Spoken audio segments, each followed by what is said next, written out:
Spirit, you will be inspired by the Holy Spirit to live a kind of life that pleases Him. Hallelujah. That pleases Him. Hallelujah. Hindi po ba't nakakahiyang mabuhay bilang isang Kristiyano?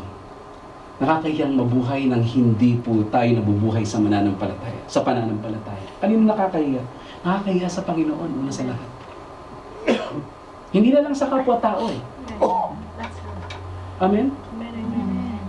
Hindi tayo nagsisimba dahil nakakahiya naman kay nanay. Diba? Pinakain na nga ako. Pinag-aral na nga ako. Tapos eto, tatamad-tamad ako. Simpleng request niya, hindi ko papagbigyan. Magsisimba na nga ako. Nakakahiya kasi kay nanay. Ganyan tayo mga Pinoy madalas. Nakakahiya naman kay pastor. Lagi naman akong tinatawagan, tinetext.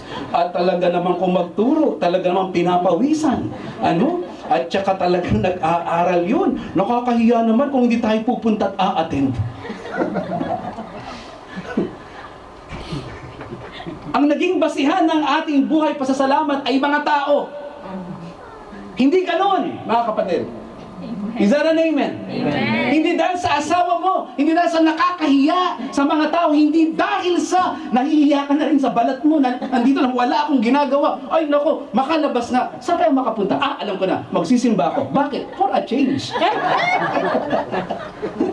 Hindi ganon, kapatid. Hindi ganon.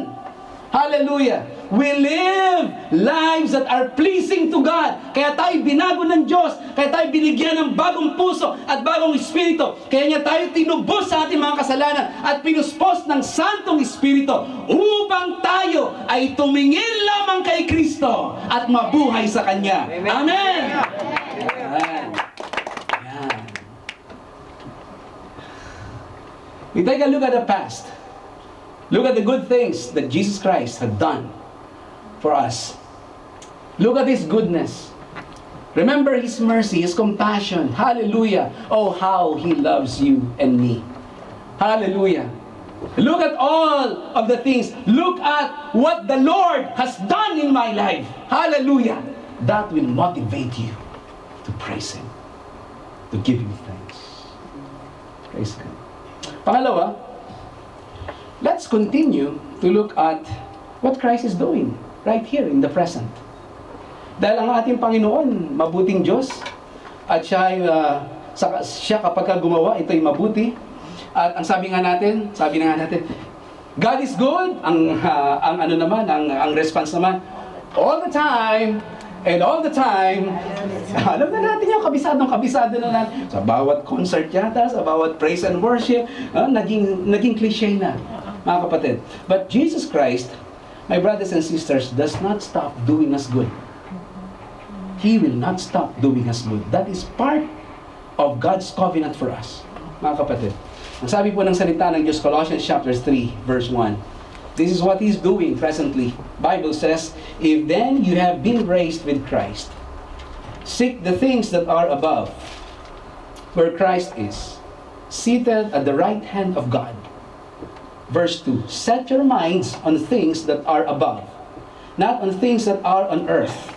For you have died, and your life is hidden with Christ in God. Look at the emphasis of Colossians chapter 1. Ang sabi po ng Colossians chapter 3 verse 1, the emphasis there is Christ Himself being seated at the right hand of God. The emphasis of verse 1, my brothers and sisters, is not what we are going to do, but who Christ is and what He's doing. And the Bible says, Colossians chapter 3 verse 1, the Bible says Christ is right now seated at the right hand of God. He is the one sitting at the right hand of power. He is ruling, my brothers and sisters. He had been exalted, hallelujah, to that place, hallelujah. And He is now reigning. He is now king, hallelujah. He is in control of everything. He is the head and no one else.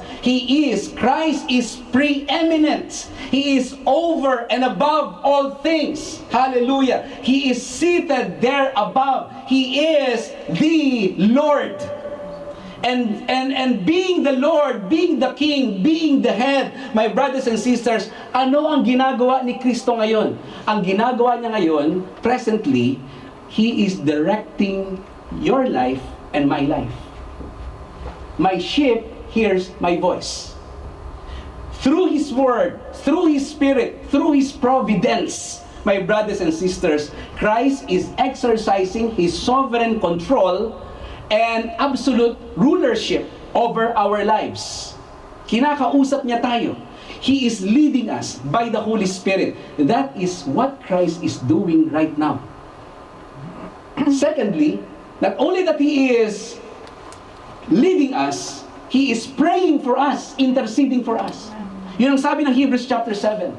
Hallelujah. That is why He is able to save to the uttermost those who come to Him. Why? Because He ever liveth to make intercession for them. Hebrews 7, 24 and 25. But here, the Bible says, Christ is presently ruling over our lives. My brothers and sisters, ito ang ginagawa ni Kristo sa ating mga buhay. Sabihin mo sa katabi mo, Christ is your ruler. Amen. That's the good thing that Christ is doing.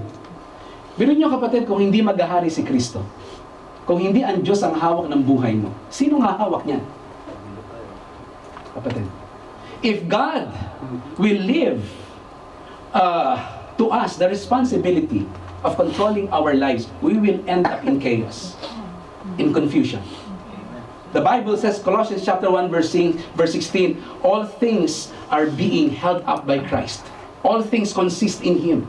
In Him, all things hold together. Kung walang Diyos, walang kabaitan ng isip. Kung walang Diyos, walang order ang ating buhay. That's why there's order in our lives. Why? Because si Kristo mismo ang head, and He is sitting there at the right hand of the Father. Amen. Amen. Ibig sabihin, lahat ng pagsubok na dumadating sa ating buhay, mga kapatid, custom-made yan. Tailor-made for us. Especially for you and me. Walang magkatulad na pagsubok. Lahat ng pagsubok, mga kapatid, ay especially made for a unique person. Lahat yan kontrolado ni Kristo. Hallelujah. At dahil dyan, kapatid, we should give Him thanks by living a life that is fully controlled by Him. That is how we give Him thanks. Let us give Him thanks by living a life that is controlled, that is fully submitted to Him, that is fully obeying His will, my brothers and sisters, that is humbling itself before its Creator. Let us live a life that follows His will. That is how we give Him thanks. Amen. My brothers and sisters, ang isang tao, ang isang Kristiyano na hindi po nabubuhay sa gratitude, kundi sa ingratitude, wala siyang pakialam kung ano yung kanyang gagawin yung kanyang ilalakad. Hindi siya mananalangin sa Diyos. He doesn't seek the face of God.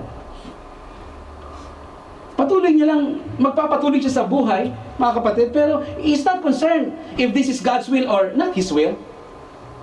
Pero isang tao na kinikilalang kabutihan ni Kristo at nabubuhay sa pasasalamat, he will not take a step without praying to the Lord. And by that, he is telling God, Lord, thank you. Thank you for being my ruler. Thank you for being my king. Lord God, I believe you will not fail me. I believe you will send your word. You will give me wisdom on how to go about my life. Hallelujah. Amen. That's why the Apostle Paul said, verse 5, sabi niya, put to death therefore what is earthly in you. Naging napaka-practical niya. Huwag kayong mabuhay ng isang uri ng pamumuhay na makalupa. Sabi niya, put to death therefore what is earthly in you. Kung ano man yung makalupa sa inyo, yan ay ilagay ninyo sa kamatayan. Sabi niya, ano yung mga yon?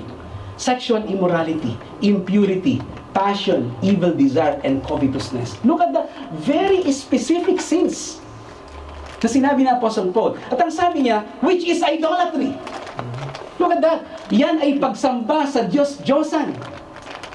Put to death, therefore, what is earthly in you: sexual immorality, impurity, passion, evil desire, and covetousness. And how does he classify all of those things? Which is idolatry.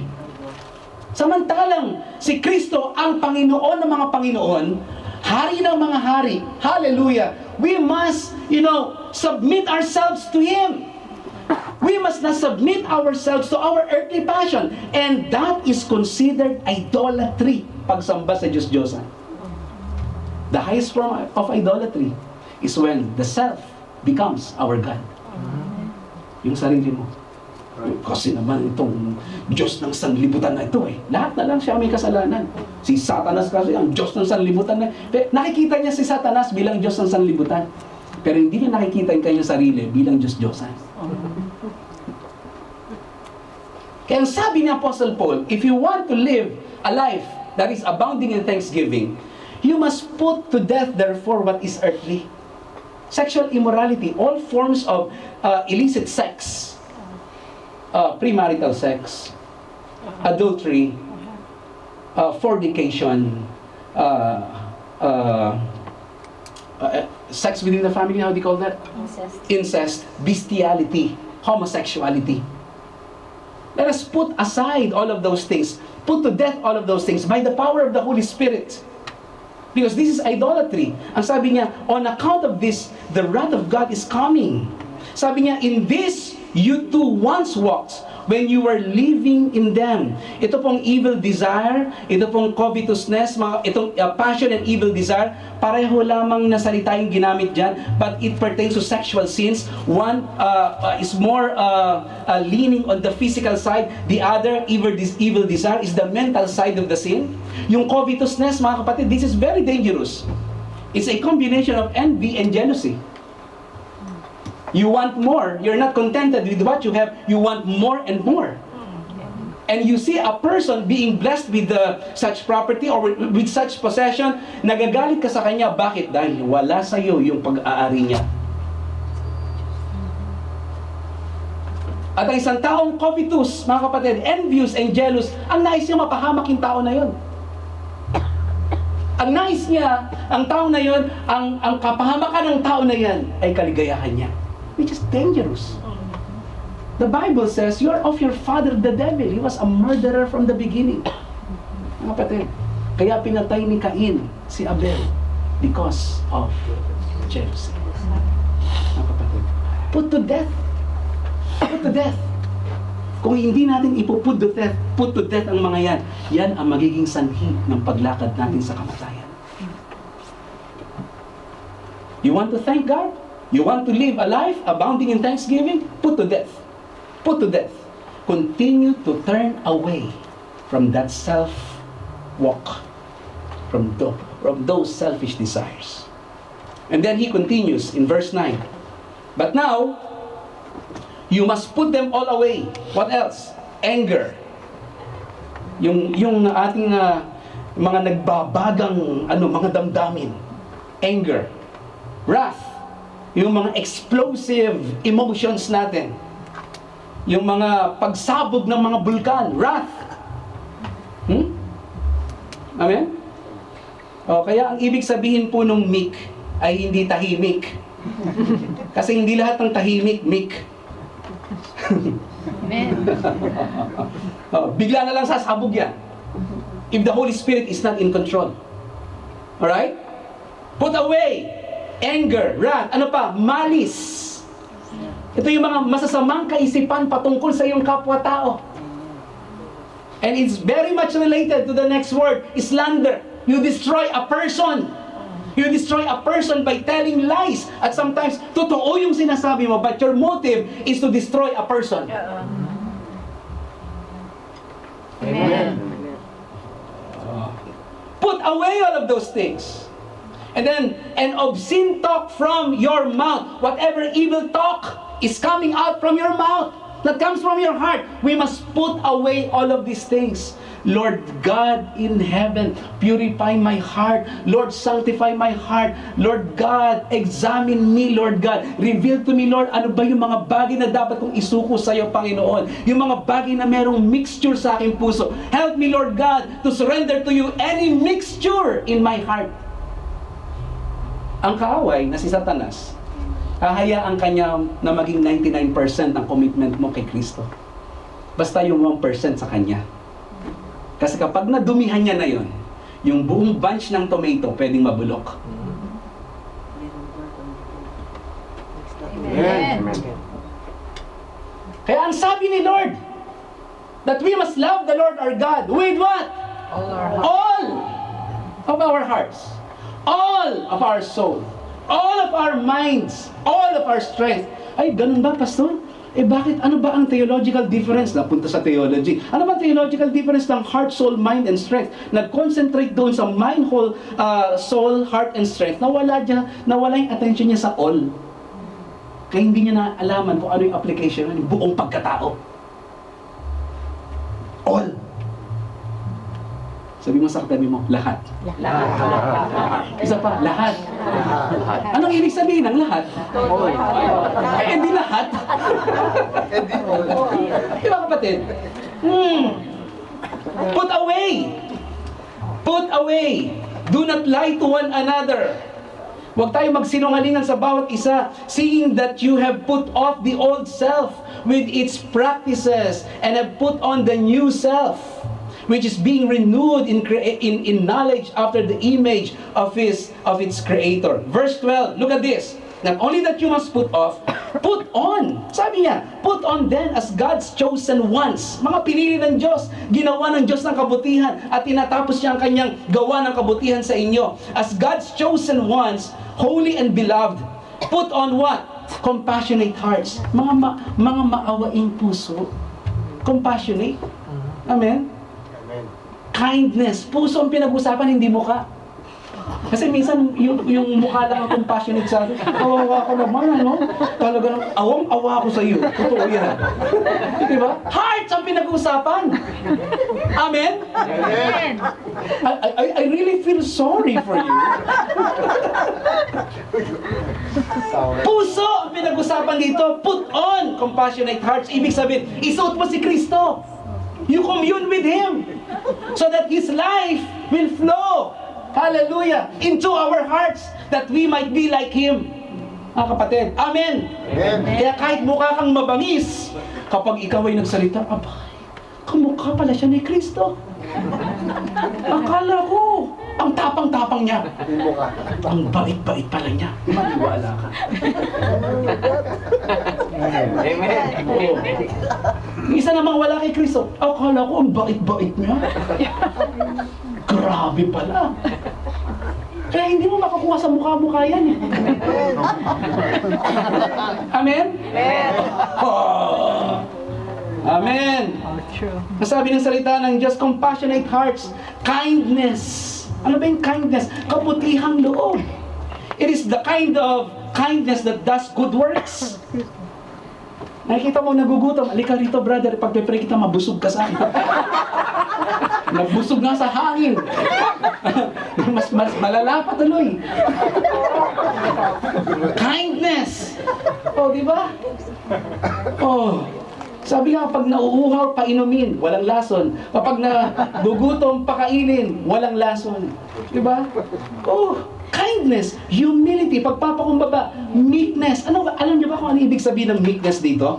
Ibig sabihin ng meekness or gentleness, mas gugustuhin mo pang ikaw ay ma-injure o mag-suffer ka ng injustice kaysa manakit ka.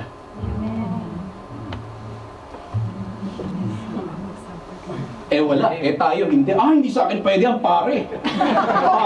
Pare, walang kaming may kamay. Pare, walang kaming may paa. Pare. Oo nga, pare. Oh, di ba? Matignan ka lang eh. Aba, kung makatingin ka na rin, doble pa. Pakibaba nga yung kilay ko, tatlo yan. Kapatid! Meekness. Ang sabi ni Christ, I am lowly and meek of heart. Kaya nga hindi siya gumanti. When He was reviled, He did not revile. Hallelujah! Tayo naman! Ang sabi natin, Locust Day, I will giant you. Ano yun? Balang araw, paghihigantihan kita. In English mo lang, Locust Day, I will giant you. Kapatid, amen ba yun? Amen. Malalaman mo ng Holy Spirit ang gumagawa sa buhay mo. Kapatid, kapag alam mong ginawang ka ng masama, pero sa kabila nun, ang gusto mong igante ay ang kabutihan ni Kristo. Amen. Amen. Amen. Put on! Sabi niya, and patience, bearing with one another. And if one has a complaint against another, forgiving each other. Pagpatawaran na bawat isa. Ang ating ikalat, pagpapatawad. Ang ating ikalat ay ibanghelyo. Let us spread the gospel. The gospel of forgiveness. Let us spread the gospel. Don't spread gossip. Spread the gospel. Amen? Amen. Ay, naku naman. Di ba? Kaya nga tayo binigyan ng bibig ng Diyos, hindi para magchismis. Binigyan tayo ng bibig ng Diyos para purihin siya. Amen. Para manalangin sa Kanya. Parang ipalaganap natin ang Ebanghelyo, kaya tayo may bibig.